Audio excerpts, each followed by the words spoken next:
श्री गणेशाय नमो नमः। सरस्वती नमस्तुभ्यं वरदे कामरूपिणी विद्यारंभम करिष्यामि सिद्धिर्भवतु मे सदा। शिव शक्ति को कोटि कोटि प्रणाम। मेरे श्रोतागण, मैं आज आपको प्रेम प्रसंग से संबंधित कुछ विशेष जानकारी देने जा रही हूँ कि किन कारणों से प्रेम असफल हो जाता है। आप किसी से प्रेम करते हैं तो आपका प्रेम विवाह तक नहीं पहुँच पाता। ऐसे कौन से ग्रह इस प्रकार के जीवन में विघ्न बाधा लाते हैं और रुकावट पैदा करते हैं। शुक्र प्रेम का कारक ग्रह होता है। जन्म कुंडली में इसका प्रभाव लग्न भाव और स्वामियों पर हो तो जातक में जीवन प्रेम प्रसंग के अक्सर उपस्थित होते हैं। यदि आपका शुक्र पंचम भाव से संबंध हो जाए और या फिर आपका लग्न शुक्र से संबंध हो जाए, लग्न का उनके स्वामियों की दृष्टि हो जाए, तो आपका प्रेम आपके मन में उत्पन्न होता है, तो प्रेम प्रसंग में आप फंस जाते हैं। और 12वें भाव का भी शुक्र आपको प्रेम प्रसंग में डालता है। शुक्र आपकी कुंडली में यदि अस्त हो, नीच का हो, पापी ग्रहों से युक्त हो, जैसे मंगल के साथ हो 6, 8 और द्वादश से युक्त हो, द्वादशेश के साथ युक्त हो, 12वें भाव के स्वामी के साथ यदि शुक्र हो जाए और अस्त हो, नीच का हो, तो आपको प्रायः प्रेम प्रसंग आपका असफल ही होता है। ये शुक्र पे लागू होता है और ये पुरुष पे लागू होता है, स्त्रियों पे भी ये लागू होता है। शुक्र की अच्छी स्थिति आपके प्रेम को विवाह में परिणित करती है। कुंडली में शुक्र निर्दोष अवस्था में बलवान हो तो प्रायः प्रेम प्रसंग आपका अच्छा होता है। प्रेम प्रसंग की संभावनाएं अच्छी होती हैं, अनुकूलता आपको मिलती जाती है यदि शुक्र अच्छी स्थिति में, जैसे शुक्र आपका चतुर्थ भाव में शुक्र आपका बैठा हो और उसमें गुरु की दृष्टि हो, ये शुक्र यहाँ बैठा हो और यहाँ पे गुरु बैठा हो, गुरु देख रहा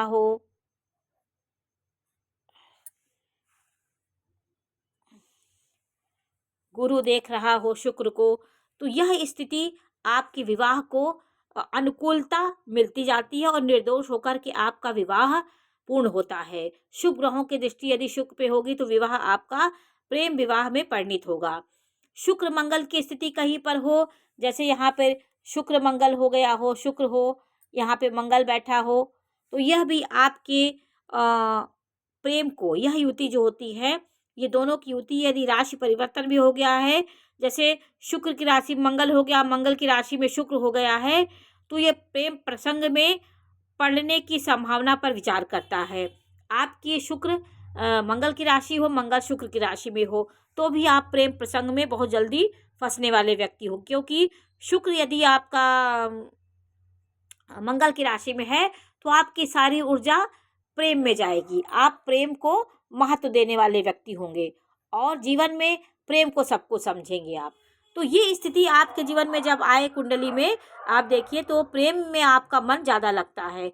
शुक्र मंगल जितनी आपकी ऊर्जा साहस पराक्रम होगा वो प्रेम में फंस जाएंगे। प्रेम को वो उत्पन्न करता है आपके मन में। शुक्र शनि की एक दूसरे में राशि परिवर्तन हो जाए, जैसे शुक्र की राशि कौन कौन है 2 और 7, उसमें शनि हो जाए और शनि की राशि मकर और कुंभ में शुक्र हो जाए, तो यह जो ये परिवर्तन जो होता है ये भी आपके कामुकता प्रदर्शित करता है। शुक्र की राशि लग्न में, शनि की राशि नवांश में हो तो भी यह शुक्र आपके जीवन में अति कामुकता उत्पन्न करता है। नवांश में भी यदि शुक्र की राशि में शनि हो तो ये कामुकता को प्रदर्शित करता है आपके।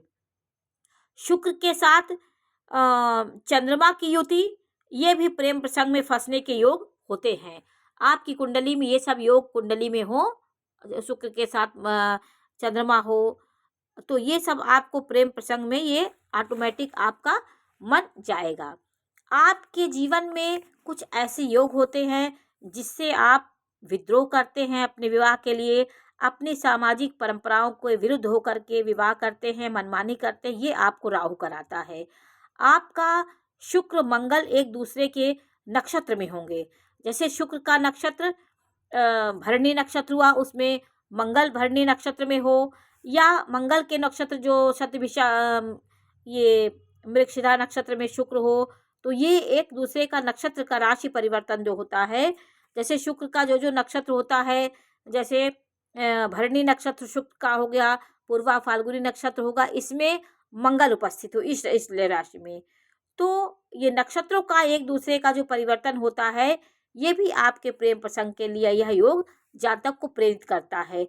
शुक्र मंगल एक दूसरे के नक्षत्र में हो, शुक्र मंगल के नक्षत्र में हो, मंगल शुक्र के नक्षत्र में हो, तो यह योग भी जातक को विवाह, प्रेम विवाह की ओर ले जाता है। द्वादश भाव में शुक्र आपको भोगी प्रवृत्ति उत्पन्न करता है। यहाँ पे आप प्रेम के लिए हर समय ललायित होंगे।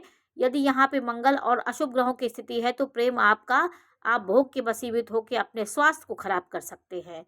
और प्रेम प्रसंग से संबंधित कुछ विशेष योग मैं आपको जानकारी देने जा रही हूँ कि लग्न में यदि राहु है, आपके यहाँ कोई भी लग्न हो, वहाँ पे राहु बैठा हो, तो जातक विद्रोही स्वभाव का होता है और सामाजिक परंपराओं के विरुद्ध होकर के प्रेम प्रसंग में पड़ता है। जैसे अंतरजातीय विवाह कर लेगा, उसके जो मन में जो इच्छा होगी वही उसी में भटकता रहेगा, उसी के पीछे लगा रहे, आगा पीछा अपने कुल परंपराओं को नहीं देखेगा, त्याग नहीं कर पाएगा और भटकता रहेगा। तो राहु का लग्न में होने से ऐसा होता है, जातक इस प्रकार की समस्याएं उसके होती है। नीच का यदि राहु हो गया, तो अपने जात के विरुद्ध भी व्यक्ति किसी भी जात से विवाह कर लेगा, फिर बात नहीं मानता है, उसके पीछे प्रेम प्रसंग पड़ता है, धोखा भी खाता है, लेकिन ये जबरदस्ती करता है। यदि किसी कुंडली में पंचमेश, पांचवें का स्वामी और सातवें का स्वामी, पंचमेश सप्तमेश दोनों पीड़ित हों, जैसे पांचवें का स्वामी शनि के, यहाँ पे कोई शनि हो, मंगल हो, राहु हो यहाँ पे, और यहाँ पे भी क्रूर ग्रह बैठे हों सप्तम भाव में, तो भी ऐसी स्थिति जातक को प्रेम में धोखा व असफलता मिलने के संकेत होता है। प्रेम कर लेगा जातक और पंचमेश सप्तमेश के ही राशि परिवर्तन से या इन्हीं के दोनों के संयोग से प्रेम विवाह होता है, और ये अशुभ स्थिति में हो तो जातक को धोखा, असफलता मिलती रहती है। यदि कुंडली में सप्तमेश पीड़ित हो, प्रायः ऐसे व्यक्ति का प्रेम विवाह असफल सिद्ध होता है। अगर सप्तम भाव पीड़ित है तो प्रेम विवाह असफल हो जाता है। लग्नेश चंद्र लग्न आपका, लग्न का स्वामी चंद्र लग्न और लग्नेश यदि ये समराशियों में होते हैं तो जातक उदार स्वभाव का होता है। स्त्रियों की ये कुंडली में लागू होता है, बहुत सुशील नारी होती है, उदार स्वभाव की होती है, अच्छी जीवन संगनी होती है, जीवन में मानसिक प्रेम करने वाली नारी होती है और अपने कुल परंपराओं को ध्यान में रख करके अपने जीवन को व्यतीत करने वाली स्त्री होती है।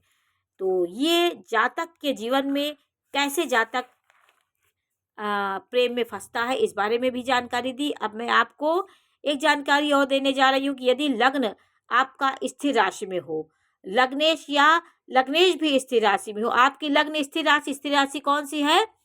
5, 2, 11 और वृश्चिक 8 नंबर की राशि, ये स्थिर राशियां हैं।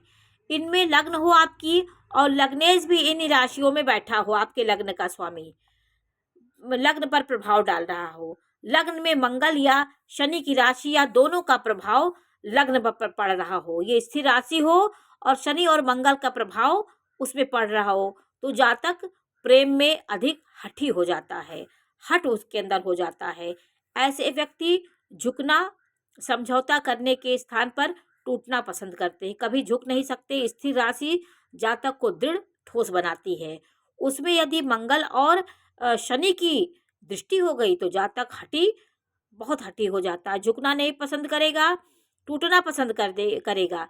व्यवहारिक परिस्थितियों में चाहे कितनी ही प्रतिकूल हो, व्यक्ति अपनी प्रेमिका के साथ नहीं छोड़ता है। इन स्थितियों में भी ऐसे हो जाता है कि अगर स्थिर राशियों में है तो चाहे जितनी परिस्थितियां आ जाए, परिवार समाज वो, लेकिन वो अपने प्रेमिका को ये साथ ये नहीं छोड़ते हैं। स्थिर राशि में हठी हो जाते हैं, हट के कारण एक दूसरे दोनों हठी हो जाते हैं और प्रेम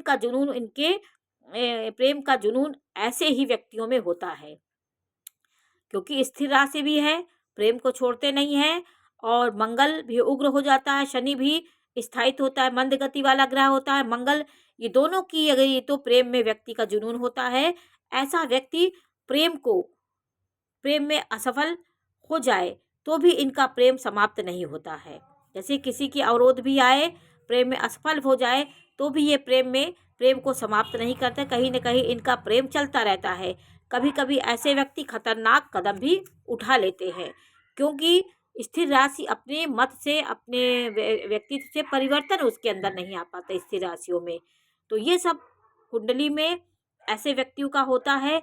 तो जैसे ये खतरनाक होकर के प्रेम को छोड़ना, कभी प्रेम में धोखा पा गए तो मर्डर कर देते हैं, मार देते हैं या अपना खुद मर जाएंगे। तो इन स्थितियों में ऐसा हो जाता है क्योंकि स्थिर राशि वाला व्यक्ति परिवर्तित नहीं हो पाता है।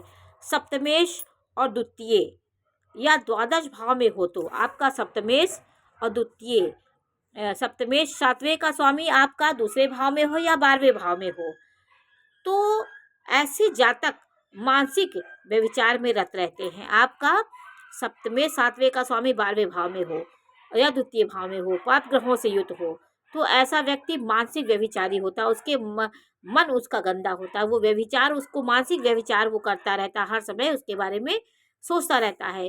प्रेम प्रसंग में संबंधित अनेक योग इसमें पूर्ण दिए गए हैं। आज मैंने आपको ये योगों के बारे में जानकारी दी। आप भी इसको समझ करके अपनी कुंडली में देखिए, कोई दोष, कैसे दोष उत्पन्न होते हैं, कैसे जातक निभाने वाला प्रेम को हो जाता है, कैसे प्रेम को छोड़ने वाला हो जाता है, ये सब कुंडली में बताया गया है। पंचमेश, यदि पंचमेश का संबंध पंचम भाव या पंचमेश के साथ हो जाए, शुक्र से हो जाए, तो जो उनकी दशा अंतरदशा होगी, सप्तमेश पंचमेश की दशा अंतरदशा में जातक का प्रेम प्रसंग उत्पन्न होता है और वहाँ उसमें उसका विवाह भी होता है। ये जातक के लग्ने सप्तमेश परस्पर संबंध हो, उनकी दशा अंतरदशा आ जाए तो प्रेम प्रसंग होता है। लाइव जीवन में कब प्रेम आपका उदय होता है, किस लिए आपके जीवन में प्रेम कब उत्पन्न होता है, किस उम्र में आपका प्रेम उत्पन्न होता है, ये सब भी लग्नेश सप्तमेश के परस्पर संयोग से होता है। उनकी दशा अंतरदशा चलेगी तो कोई आपको मिल जाता है, उससे आपका प्रेम हो जाता है। शुक्र युवा ग्रह है, युवा अवस्था में शुक्र की अगर महादशा, आपकी युवा अवस्था में शुक्र की महादशा अंतरदशा चल रही है तो प्रेम प्रसंग में आप जल्दी से प्रेम प्रसंग में आपको विशेष रूप से प्राप्त हो जाता है। आप किसी उम्र में आपको प्रेम हो जाता है। वे सभी ग्रह प्रेम प्रसंग के योग बनाते हैं। पंचमेश सप्तमेश की महादशा हो गई या गुरु का हो गया तो प्रेम में आप पड़ जाते हैं। तो आज मैंने आपको ये जानकारी दी कि कैसे, किन कारणों से प्रेम प्रसंग से संबंधित विशेष योग कैसे हो जाते, किस कारण से आप प्रेम प्रसंग में पड़ जाते हैं, इस बारे में मैंने जानकारी दी। ये जानकारी आपको कैसी लगी है हमें अवश्य बताइए। चैनल को लाइक करिए, सब्सक्राइब करिए। मैं इसी प्रकार की जानकारी देती रहूँगी। नमस्कार।